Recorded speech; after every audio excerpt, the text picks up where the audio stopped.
Why did the golden goblet make everyone sneeze?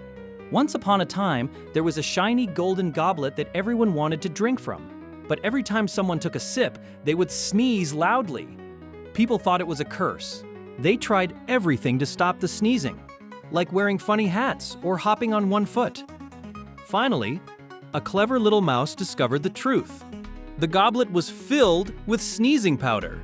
Everyone laughed and decided to use the goblet for fun parties instead. The goblet wasn't cursed. It was just a sneaky prank.